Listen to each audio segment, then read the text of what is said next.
Oh, yeah, there it is. The Shelter FootyCast coming to you live from the BackChat Studios in the Southern River Boys. Out of Thornley, the lads doing their best work. Mark Redding's in Will Schofield's chair. He's got a couple of family commitments as we speak. In his place, on my seat as we speak, is the Sandover Medal favourite, the co-captain of the Premiership favourites perhaps, Hammer Brayshaw. Hamish, welcome aboard. Geez, what a wrap. That's I don't know about either of those, but we're in a good spot at the moment, the Mighty Royals, so good to be here. In a very good spot, of course. If you want to follow us, socials, it's at Shelter FootyCast, FootyCast at shelterbrewing.com.au, YouTube BackChat, Shelter FootyCast. We've got all happening. Make sure you jump on board. You know I don't know much about the social media sort of things, Hammer, but if you want to get involved, as Sco would say, it's pretty simple. Let's get into some of the big moments of the week. I've got a bit of a fatigue factor because I watched Australia make 8 for 299 last night. Slightly unders, Hammer? Yeah, slightly. I didn't go all the way. You went until about 1:30, didn't you? 1:30. I just felt that I needed to see us through to the end. Yeah, no, they would have felt that support too, I'm sure. No, I watched a little bit of it, but it just didn't really get going. A couple of 50s, 48s, and it was... We had some good... We looked good, and then, looked good. I think if we can pile on somehow another 30, 40 runs, it'll be handy. Yeah. But, they'll be going Bazball on us, so it'll be a good test. Absolutely. You're right, 8 for 299. Of course, Matilda's play tonight. The FIFA Women's World Cup's going to be huge. Let's jump straight into our big moments of the round. In fact, it's big moments of the week, and it's come out of nowhere, really. It's the Harley Reid headline, which suggests that he won't be coming to the club you're working at, the West Coast Eagles, if he has any say in it. What do you make of it all? Well, you don't have any say in it, Harley, unfortunately. You're going to sign up to what is a national draft, and you'll go where you're taken. I don't like it, personally. I really don't like the idea of good kids saying, don't draft me here, I don't want to go. And it's a hard one to say to an 18-year-old that's living in Melbourne and doesn't want to leave, but as soon as you get drafted and move into state, you just so quickly forget about everything else. You get drafted to a footy club, you walk in the door and it's like, sweet, this is family, this is home, and it's incredible. So I would caution any young kid on saying, I don't really want to leave home, because it is very much a home away from home as soon as you get taken. That being said, it's I think it puts West Coast in a pretty good position.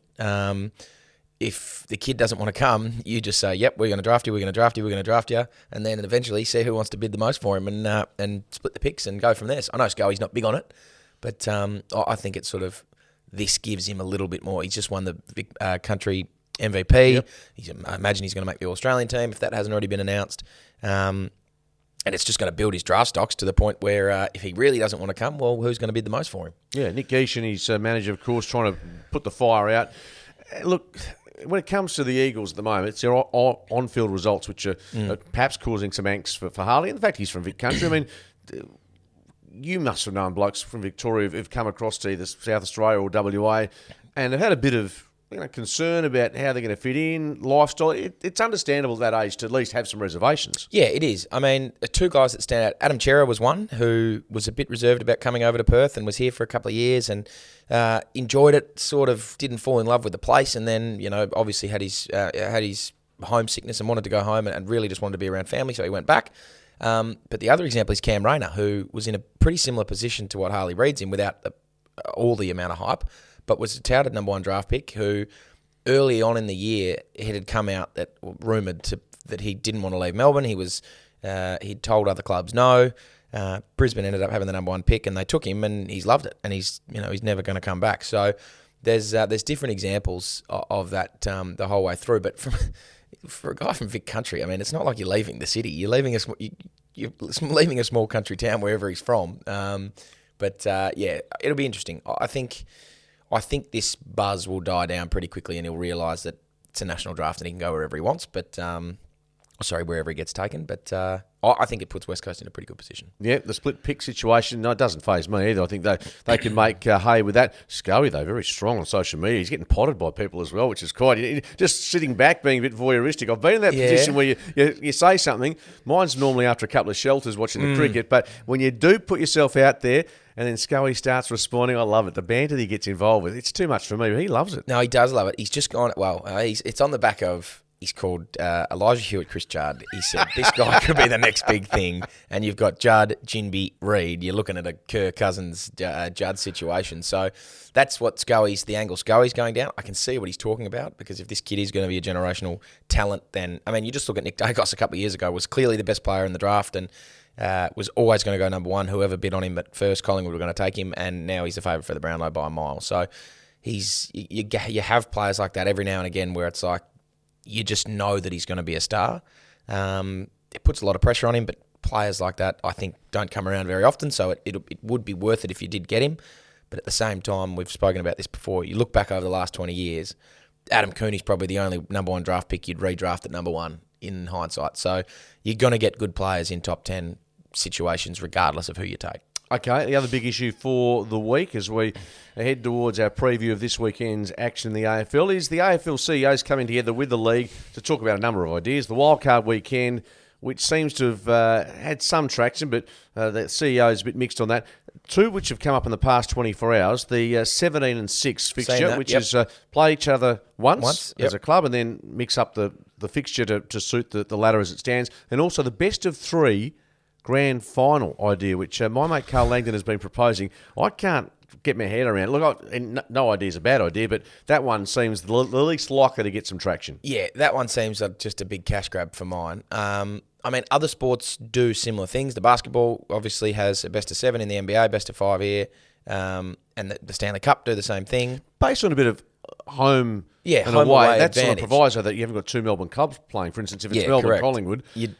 You're getting... I mean, I guess you have your fans get access to tickets and the other fans don't. I mean, I look at that from a basketball point of view where it's like you're playing on a court. The court's the same dimensions. The only difference is the fans. So I guess if you're playing at the MCG twice but you have 90,000 Collingwood fans and 90,000 Melbourne fans, it could make a difference. I just like the one and done situation. I think the Super Bowl do it well. We do it really well. It's one go. The World Cup final in all sports, it's just you go for it, you're done. Your Olympic final, Usain Bolt doesn't get to go out there and run a best of 3. It's you're out there, you run and you get it done. So I like that idea I like the idea of trying to think about new things.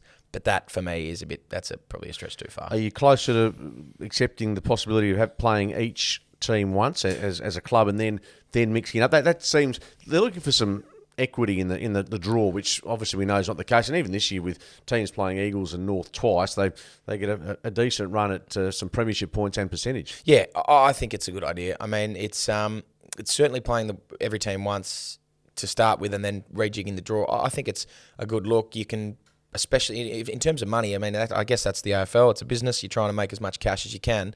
The idea of having 3 grand finals to make a bit more cash, if you had the last 6 games to sort of do the fixture properly, and at this point you could have Collingwood Port Adelaide on a Friday night. You could have Melbourne Geelong on a Saturday night. You can do the fixtures that way so that you can generate that buzz and excitement, and that would probably help the cash flow a little bit, I imagine. But I'm more sold on that idea. Okay, Hammer, well surmised there. 2 of the biggest issues in footy. And coming up later, looking forward to getting your Bottle Mart roughie of the week. Start your footy weekend at Bottle Mart. Grab your shelters where Bottle Mart has you covered. And, of course, Froth Town. Yes. We've been talking about that a fair bit. Yeah, there's a bit of interest in that. And you had a frothy last week with me at the Ashby. But this is Froth Town, 18th and 19th of August. Just go to www.froth.town. And you'll get all the details of what's going to be a very tasty couple of days of beer consummation, which there you go. That's one way to put it. Other getting pissed is another way. I tried to put a bit of a silky spin on that, but it didn't quite work. This is the Shelter FootyCast with Hammer and Skeet. We'll get our teeth into the round as it stands. No Thursday night footy for the rest of the year, I know, but we have got the cricket. That's true. The Matildas to just keep us rolling through life. But let's jump into our 2 WA teams. Carlton and the West Coast Eagles at Marvel Stadium on Saturday. It's hard to get too buoyant about what the Eagles are going to produce against a Carlton team which is reinvigorated. They're on a roll and they're a sneaky chance to play finals. Yeah, that hurts me to say, but I had written them off a couple of weeks ago. I'd been staunch in saying they're the worst team ever, but somehow they've managed to turn it around. I watched them play against Freo here. They moved the ball well. They had good tools in the air. Harry Mackay going down hurts them. But I feel like even last week, Charlie Curnow stepped up and played a massive role in that win. Look, obviously I'm going to tip West Coast because I'm backing them in. I think they've got some tools in that'll help them out. They've got some players coming back. The cavalry's arrived. Oh, yeah. But, Carlton are a sneaky chance to really get themselves going. They get a bit like Geelong. They're getting good at the right time of the year. Absolutely. I mean, Harry Mackay, luckily that injury, not as severe as they thought. Absolutely. But the Blues scored 152 points against the Eagles in round 7 this season. And they're the 17th team ever to have had 4 straight 50-point-plus wins. Now, bear in mind, the opposition not elite in terms of top of the table, but Michael Voss has turned this team around, which I think you knew they had something there, but he's been able to unlock the door. He has, and I read some stat that if they make it 50-plus again this week, there's only 2 teams who've ever done it, and that's Geelong twice. So that'll be interesting. I feel like, again, he's just got them clicking at the right time of the year. Paddy Cripps is playing really good footy. Sam Walsh is a massive inclusion when he's up and going for that team. The run that he'd be in the top 4 or 5 hard runners in terms of midfield runners in the comp. I mean, I think of guys like Tuke Miller, Andrew, my little brother, is one of those players. And Sam Walsh is another one who just does not stop. I mean, his 2K time trial is like 5 minutes 40 or something. So he's just a phenomenal runner. And has really given something to that midfield, but they're just going well at this point, and it's the perfect time of the year to do it. Unfortunately, their run of 4 is going to be stopped against the mighty Coasters, but they're a different side than they were in that 152-point game. Let me just put some stats in front of you here, which might just dampen your enthusiasm, Hammer. In the last 4 rounds, the Eagles have conceded 20 marks per game in their defensive 50, ranked last defensively. Yeah. And no Jay McGovern. It's a big out. A massive out. In all seriousness, there were signs against Richmond. What do they have to do to build from here? And not that you're going to give away too much team info, but any players coming in, do you think, into the frame this week, selection wise? Unfortunately, I really wouldn't have any idea. We had our chat. We had a conversation maybe a week or 2 ago about releasing sensitive information, and I was sitting there thinking, I just don't know any sensitive information anymore. When I was there playing waffle for them, I was privy to a couple of things, like who's coming back, who am I going to get? But being out of the frame now, I'm just sitting there watching boys train, so I really don't have a whole lot of insight. But in terms of Tom Barrass is massive for him. The going down of Harry and Gov sort of not nullifies itself because Gov's a star. But TB on Curnow is going to be a big matchup. I don't know who else is coming back, but it just rests on what the midfield can do. I think to see Carlton playing so well at the moment on the back of their run through the middle of the ground, it's going to be a big task for the Eagles. But that's if they're going to try and sort of squash any momentum and really dampen the score, it'll be from the midfield. And the good news is, certainly from Andrew Gaff's perspective, is that sub last week came on very early, but Adam Simpson has guaranteed, or certainly indicated, he'll be starting this week. So 24 disposals, not a lot of meters gained, but he's a player that if he's out there in leadership and being able to just generate some sort of football for the team, it's got to be better than the alternative of him out of the side and struggling for a touch. Yeah, I agree. I mean, I look at his situation at the moment, and it's a guy who's a senior player of football, All-Australian, and just not great, injured and sore and hurt and looks struggling, and he's having a tough time getting a kick.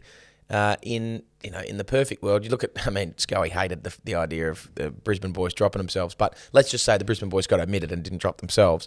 They had young talent who was, energised and would come in to learn, and then once that boys get their form back, they come in. Whereas we're not in a position, Gaffy, we're going to drop you, mate, and we're going to bring no one in because no one else is fit. So he just had to play the whole time. So it's, I think it's good that he. I think the sub would have shocked his system a little bit and given him a refresh. Came on and played a reasonable game, and I think it's the security now being like, look, mate, you're in, play the game. I think he's a champion footballer. He's a champion bloke. I really like him, and I think he's still got a bit to offer. So I think he'll be all right this week. And just a quick shout out to Brady Hoff, who kept Charlie Cameron goalless a couple of weeks ago. Finished with 18 disposals, a season high 3 intercept marks, and 80 intercept possessions last round. So just these little nuggets coming out the back end of the season, which was exactly what the Eagles are hoping for. Yeah, exactly. He's one that I've looked at over the last little bit and think, you're going to be a really good player. Not a high draft pick, a sort of a diamond in the rough that's come out and just really, really shown that he can be a quality player in that position. I think the injury of Tom Cole and the fact that he's had a lot of time to sort of try and own that spot and make it his own, and then Josh Rotham hurt his hand, and he's had the opportunities, and I think he's really, really taken them on. But guys like him, guys like Brett Bazzo, and then you've obviously got stars like Jimby and Hewitt. So and Noah Long, I even think he's going to be a really good talent. So there's prospects and there's budding signs of young players that are going to be there for the next 10 years.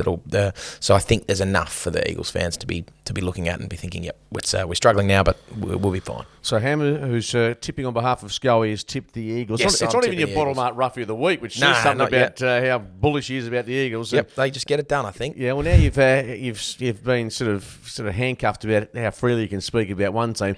The next WA side we're going to discuss is the Dockers against Sydney, Saturday night, Optus Stadium. Both teams theoretically have a lot of work to do, particularly Fremantle to make the 8. In fact, I'm prepared to say they're well, they have to win all 6, so they're gone. They're gone. They're gone, yeah. But can they win on Saturday night with no Sean Darcy, Brandon Walker, we know, with a patella injury? They might get a couple of players back, Hayden Young being one of those. You know, Caleb Sarong will come back into the mix after suspension. But have they got the tools to turn around? Since the bye, they just haven't been able to regain their mojo. Yeah, they've been shit out since the bye. I just don't know what the catalyst was for them to be in the position they're in. I don't know if they've got what it takes to win. Sydney are an interesting side, though, because they've obviously had a couple of wins. I mean, the win against West Coast, they just blew them out of the water. But then there's other games where they're just like, you're just not a very interesting team to watch. So while I don't think it'll be a blockbuster clash, I still think it could be a tight game. I'm hesitant to tip Freo at the moment because I just don't think they're playing good. I think there's a couple of guys on that team that look like they're sort of booking holidays, and it's a bit like that. 6 in a row to win. The task is looking almost insurmountable. But obviously I'm biased and I will be sticking with the Fremantle Dockers, but this one hurts me to tip them. Well, Sydney, they have been disappointing. They've had some injuries, though, to be fair to them. One player, look, we know the quality that Papley brings to the forward line, Luke Parker through the middle, but Errol Goulden has been outstanding. Not sure if you pay much attention to him on a weekly basis, but he just looks like, and even discussions at the Swans that he could be one day a Brownlow medalist just shows you how highly he's held. Yeah, I'd completely agree. And I'm watching them on a few occasions this year. The one thing I notice about him is you get guys that like. I look at, for example, North Melbourne. Luke Davies-Uniacke is a freak and he's an offensive juggernaut and goes bananas. And Errol Goulden is sort of matching him on the stat sheet. You compare the pair and it's like, okay, they're both having similar offensive impact. But then the way he's able to get back in defence and help out there and then generate movement going forward. For a young player to be that damaging both ways and really be able to help out and then go forward and get on the scoreboard and find the ball 30 times.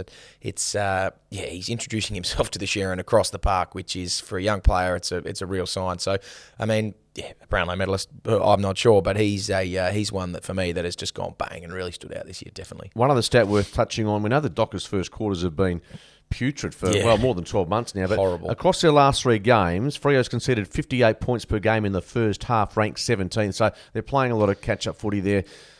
And against the better sides, it just doesn't pay off to begin like they have. It just hasn't given them any sort of foothold in the game. You're giving Winks 15 lengths and they're turning into the straight, and there's just no catching it. So it's they're just not giving themselves a real chance. I don't know what it is. I mean, having played football for a long time, no one goes out in the first quarter thinking, I'm not going to try here. You do a warm up. We were in a situation last year playing where our first quarters weren't great, and we tried to mix up our... This is East Perth. Yep. And we mixed up our pre-game warm-up, and it's like we lost the first quarter, we mixed up our pre-game warm-up, we lost the first quarter, we mixed up our pre-game warm-up, we won a first quarter, and it was like, the warm-up really had nothing to do with it, I don't think. Is it a coaching thing? Is it player-driven? Which side? I don't think the coaches have anything to do with how the first quarter gets played. The warm-up has nothing to do with how the first quarter gets played. Players just go out, and I think you're sort of in your own head, like I need to try really, really hard, and it's a weird one. I mean, Adrian Hickmott was a coach of mine for a while, and he used this analogy that I laughed at, but in hindsight, I was like, maybe he's got a bit of credence to this. But he said he was a surfer, and the analogy was, if you're trying to do a cutback, which I can't even stand up on a surfboard. If you're trying to do a cutback and you're trying way too hard, you cut back and fall in the water. And he's like, he drew this graph up, and it was like, you try too hard, Graf. He said, if you're trying 10 out of 10, you're not going to do it. He said, go out there and try an 8 out of 10. So you're giving it not everything, but you're sort of relaxed in it all. And Fraser McInnes was the guy who was our captain. And he walked out in the huddle and said, boys, don't listen to a word of that. Give everything. But in hindsight, I feel like that's what happens when teams are losing first quarters. You can just go out there and try too much. Maybe relax. Too much energy into it. Yeah. And then you make one mistake and it's like, oh, shit, the coach is going to grill me. We're all about first quarters. I feel like you can get in your own head about it. So while it's important to go out there and try your hardest, maybe don't try too hard. Well, the Dockers have been like big wave surfers that have come off time and time again, unfortunately, and got right. So you're tipping Fremantle? I'm tipping Freo, yes. And by the way, quick shout out to Neil Erasmus, who's starting to. We're talking about young players starting to get a foothold. He's a young bloke that I think.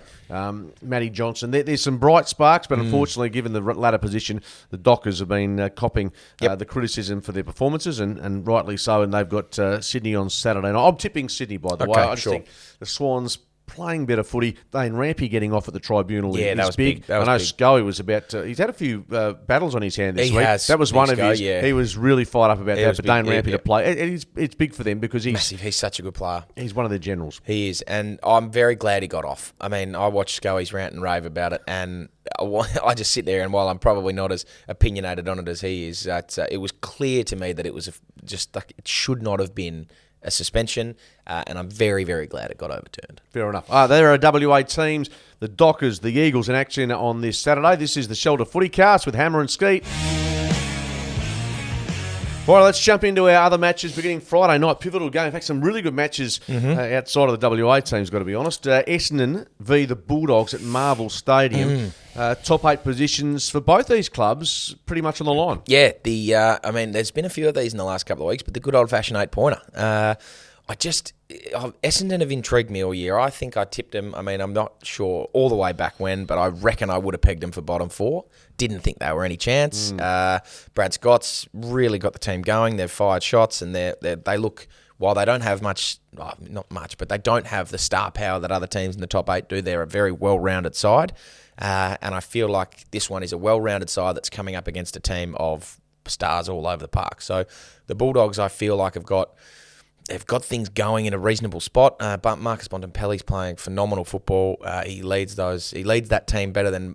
He's in my top handful of captains in the comp, I think. Yep. The way he is able to sort of lead by example. But yeah, really, I'm very much looking forward to this. I think it's going to be a good Friday night game. I think the Bulldogs will be my tip. But this one could go either way. Bailey Smith, after illness, looks like he comes back into the mix. Something missing with the Bulldogs, though. We watched their game against the Swans. They get enough inside 50 looks, but unfortunately, their efficiency hasn't been great.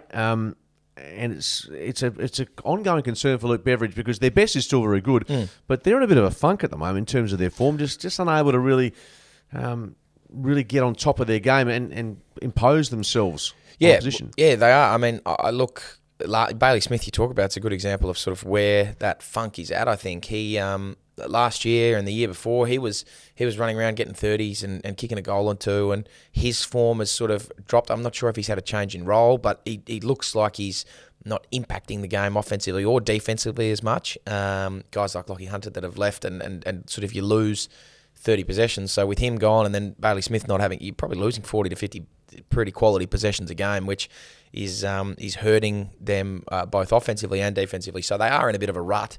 But that being said, they're in a rut with a position still to make the finals. So if it doesn't take much for things to click. It happened for them in 2016 that it just clicked and all of a sudden, bang, they're away. And so I think it's a better position to be in and for the opportunity to things to click, definitely. Couple of quick stats to finish us off. The Bombers, the only team in the comp to average over 100 points at Marvel Stadium this season in 3 of their 4 games, scoring over the century. But they have a 1-7 win-loss record against top 8 teams compared to an 8-1 record against bottom 10 sides. So bit to ponder there. You're tipping the Bulldogs? I'm tipping the Dogs, yep. Tight game. Essendon a real chance here. I might just stick with you with the Bulldogs to win, but not a lot of confidence. Friday night game should be a beauty, though. It'll be a very good game, yes. And can't wait to see how that one plays out. Let's go to Saturday, and it is the Tigers up against the Hawks. We saw Richmond in town last week, and Hawthorn have been on a nice trajectory, beating North Melbourne pretty comfortably by 48 points last week. How do you see this one playing out at the MCG, with the Tigers probably not odds on to make the 8, but they're a team, if they do get there, you wouldn't want to face at the MCG. Yeah, God no. It's a little bit similar. They're not playing as well as Geelong are at the moment, but they're another team where it's you're dangerous and you're worried about them come September if they do find a way to make it. I love what the Hawks have done. I love what Sam Mitchell's done with the Hawks. The rebuild for them was very clear and had a clear path, and it was very much in the mindset of we're going to put these young kids out there and remind them of why they got drafted and go out and show your skills and your one wood, we call it in. People call it around the place, which is a stupid saying, by the way, because the One Wood is my least favourite club in the bag. But yeah, it's been a real clear path for them of what they've been trying to do, and it's been working, and they're playing exciting football. I think they come up against an experienced side that will stop a lot of that. So I think Richmond will win this game. But I love what the Hawks have been able to do, and I am very, very cautious of Richmond making the finals and making a little shake of it. Dusty Martin's a star. Tim Taranto, I think, has been up there with one of the great trades of the season.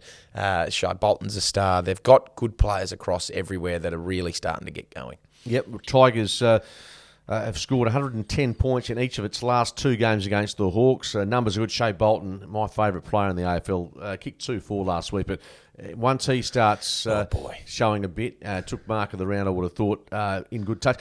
Returning from suspension, James Sicily, very important, but only had 17 touches last week in their win over North Melbourne, and they've lost their 7 of their past 9 games against the Tigers. That being said, coming back from Perth, if you've tipped the Eagles, and I'm allowed to have the bottom art roughie of the week as the Hawkers at the MCG. You sure can. The numbers don't suggest they're going to trouble the Tigers. That's why it's a roughie hammer. Correct. So I'm locking and loading.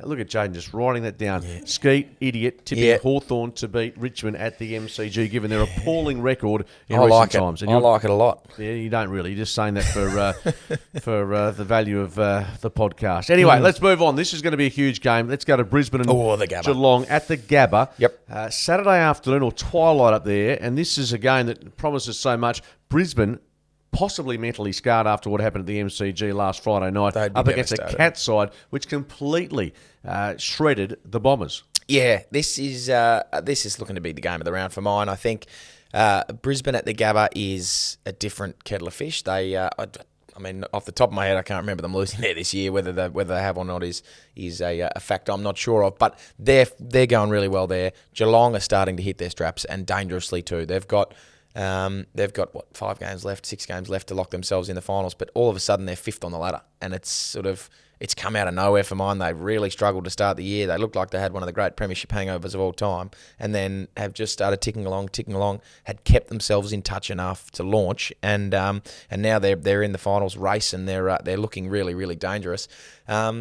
Having a look at, speaking of bottom up roughies of the week, I don't think that West Coast do a roughie because I just know they're going to win. But moral, of course. I just this game, and then the rest of it's got to be over $3 is essentially what the bottom up roughie is. I set that figure, and I haven't had to get a roughie with $3 or without $3. So, but you've identified this as the game. This is the game. Are they for me. $3? Are they? No, they're not $3. The Mighty Cats are. I'll get the Cats at $2, $2.30 I think on Blue Bet. I'm not looking because I'm not allowed to bet, but I have been informed that the 1 to 39 line for the Mighty Cats is $3.20. So that's a bottom up roughie, and that will be my bottom up roughie of the week. The Cats to win by 1 to 39.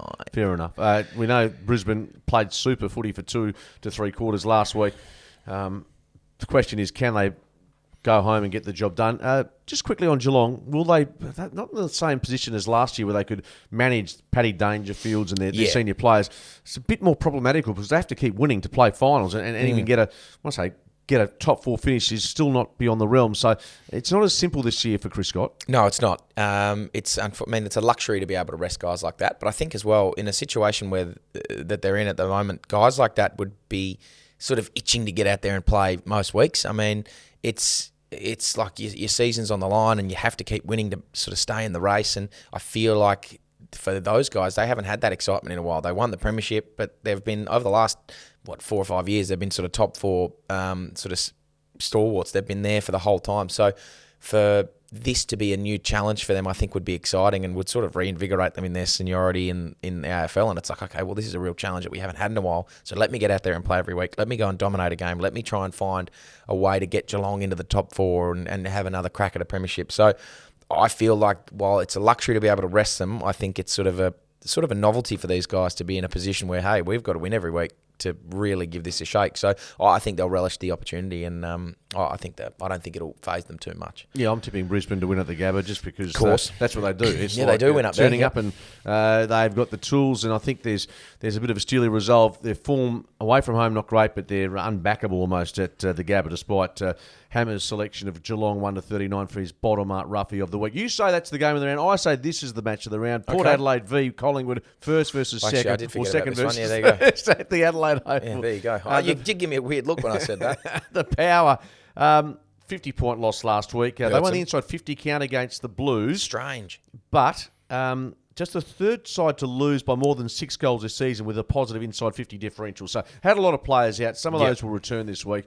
That, I think, will change a lot of the dynamics of this game. Yeah, I did forget about this game, and I don't know how I did because I've been looking forward to it for a long time. I was speaking to a couple of people at work the other day about the way that Collingwood play and how they're never out of games and they're always coming back, and it's a bit of belief in that squad that's sort of different from anywhere else. I don't think a lot of other sort of Melbourne, the way they beat Brisbane on the weekend, that was sort of an anomaly win for them. I think they had a similar opportunity against GWS and lost it.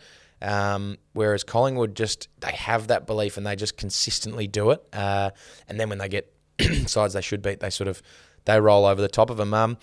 I just don't see another team like Collingwood in the comp at the moment. But then Port Adelaide are playing a different brand of football with a full list in.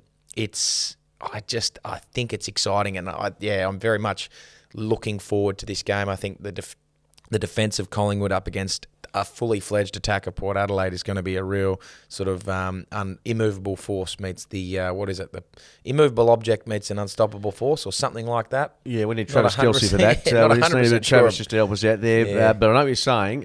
In a nutshell, Nick Dacos, we talked about his Brownlow favouritism. Is there a player in Port's lineup that they can sacrifice to try to nullify his influence? What is it? Averaging 34.5 disposals a game. I don't think there is, and it's an interesting one.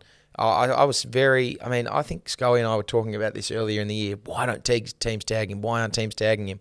And then teams started tagging him, and he went inside, and he would win his own ball. Teams would start tagging him in there, and he'd go forward, and then he'd just have a defender that he would beat. Teams would start sort of playing a defense. He just not untaggable because no one's untaggable, but he can go everywhere on the ground, and so he's such a dangerous player to play. And I don't think the tag at this point in his career, the tag's not the right way to play him. I feel like it's see if you can find someone to go head to head and just beat him, which is easier said than done. But I mean, guys like Zach Butters, if Horn Francis comes back, I don't know how or who it is, but William Drew, is someone like him. I mean, I don't dare sacrifice a bloke like him. I don't know whether who's got the tools to cover all bases. It's a good question. I think Drew's not a bad shout. He's a young player who's playing really good football. Can he just say, hey, mate, try your best to go on head-to-head with him and beat him?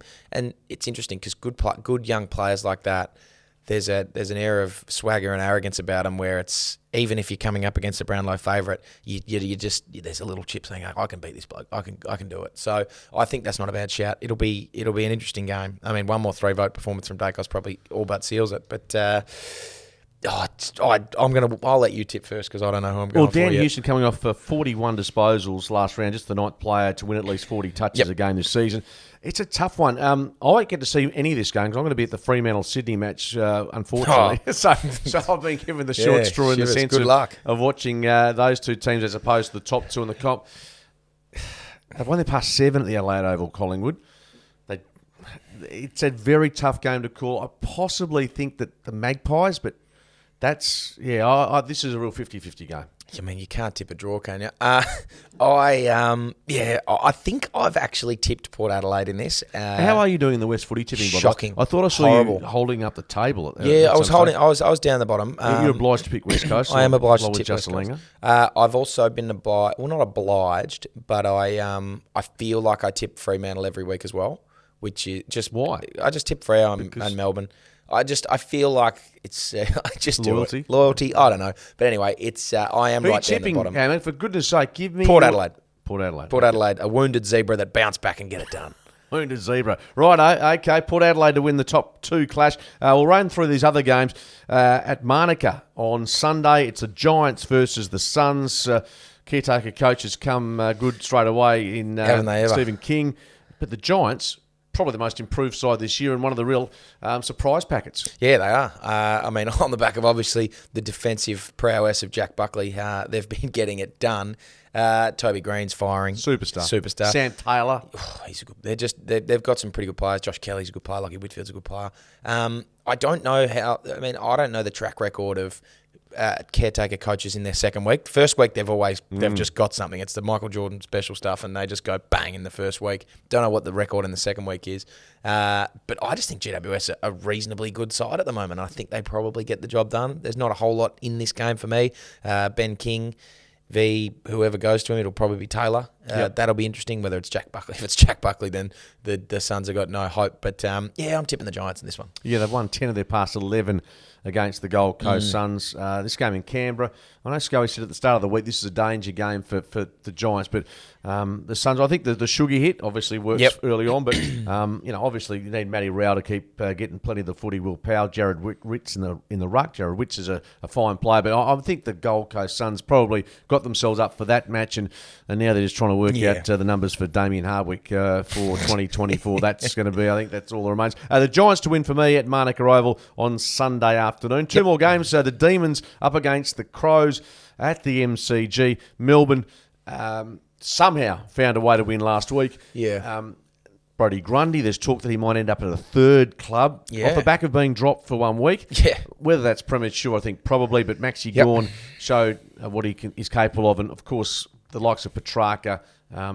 This Demon side still not humming. There's no question. That 1 point victory, I think, disguises a bit of the problems they had in quarters 2 and 3. Yeah, I agree. I think that 1 point victory sort of keeps the gap between the top in the top 4. And if they lost that, they'd be right up for the picking. They aren't the same team without Clayton Oliver. He is, for mine, almost the most important player in the competition when he's up and going, and they aren't the same without him. They've got guys, they've obviously got really good talent, and my brother's one of them that is playing in the midfield on the back of Clayton being injured. But the mix, and while they've got 3-4 really, really good players that go in there, the mix just isn't the same without him in there. I think he's a different kettle of fish, and he provides an ability to win the clearance and run hard that not a lot of others in the competition have. Petrarca down forward's been a really just a dominant force, and he's been able to get on the scoreboard and kick goals, and having Clayton in the middle to give him repeat entry and give him really good look. I think that's what it'll take for them to get going. So while I don't think they're humming, I still think they're going to beat the Crows, who are pretty disappointing over the last couple of weeks. They've got young talent who I think are probably getting a bit ahead of themselves. I mean, look at Rochelle the last couple of weeks, and guys like that are getting a little bit ahead of where they're at. I still think they've got a really good side. They've got leadership, they've got experience, but I think they're going to come up against a side that'll be too good for them. Yeah, they led by 17 points, the Crows, last week at home and got rolled by the Giants. My selection's quite simple. Adelaide's won just 5 of its last 24 interstate matches, and we saw them against Essendon, very disappointing. They haven't found the key, particularly at the MCG, to really, a bit like Brisbane, to think they're going to against a good side. So both of us tipping Melbourne on Sunday, and the Demons just trying to get themselves rolling towards the back end of 2023. Final game of the round, St Kilda hosting North Melbourne Marvel Stadium. And the word is that Brett Ratton's going to hand over the reins to Alistair Clarkson again, round 21. So issues there, but talk that there's some rumblings behind the scenes about Ross Lyon and Simon Lethlean at St Kilda. So both these clubs, look, St Kilda's in the 8 as it stands, but they're a team that is vulnerable to dropping out. They won't be losing this, but they'll be vulnerable to dropping out of the 8 at some stage. Yeah, I think they will be. They've got to keep winning, and these are the games that they need to put away and put away well. I don't think Hamble, we speak about new coaches coming back in, I don't think Hamble in the game back to your original coach is going to give you that special sugar hit that you need to win the game, unfortunately. I think they'll put somewhat of resistance up, but not for very long. I think St Kilda have got... I got a real opportunity here to put some points on the board, get a bit of percentage, which I think is going to, like the teams in the top 8, it's all tight. Percentage is massive for them. So this is a game that, unfortunately for North Melbourne, no one's going to take lightly. They've got to go out and really try and put a good score on the board. So I think they're going to give it a red hot crack, and I think they're just going to be too good. So this one's a pretty pretty clear one for me. Straightforward, yeah. St Kilda to win. Kangaroos can't kick a score. No. St Kilda's just tracking, not great. I mean, they've lost a contested possession by 22 last week against the Sun. So they've fallen off a cliff compared to what they started the season with, but maybe this is where they should be in that sort of battling for an 8th, 9th, 10th spot. I agree. And the Saints to win against North Melbourne. Hammer, that wraps up, of course, our big edition in the absence of Scully. Yep. Just quickly, you've got East Perth against Peel. You're heading down to Mandurah with me. Heading down to Mandurah. We'll join you there for Channel 7 Yep. to stay top of the table. You must be starting to think a bit bigger in terms of your projections of 2023. Well, I mean, for us, it's very much still week at a time, but I think we've won 10 games now, and we won 6 last year. It's looking that if we probably win this week, finals is a lock, and I think we'd have to lose every other game of the year to fall out. So I think finals is a realistic chance to give it a red hot crack and a real shake up for us, which hasn't happened at the East Perth Royals for a while. So no. There's a buzz around the group. We're all feeling pretty good. Trying to sort of maintain the rage a little bit and not get ahead of ourselves, which is easier said than done when all of a sudden you're top of the ladder. But I think we're doing a pretty good job at it. So it'll be a good game down in Mandurah. Hammer, always a pleasure. Hopefully another 3 Sando votes just sneaks into the back pocket on the weekend. Another 30 and 2 would be very handy as you look towards a big September, as you said, for the East Perth Footy Club. That wraps it up. Scully, of course, hopefully rejoining us pretty soon. But socials at Shelter FootyCast. FootyCast at shelterbrewing.com.au. The YouTube BackChat list, the Shelter FootyCast playlist. I've got no idea what it means because it's all social media pooperama to me. But jump on board Shelter FootyCast. We'll be back on Monday with all the latest from a huge weekend of AFL footy.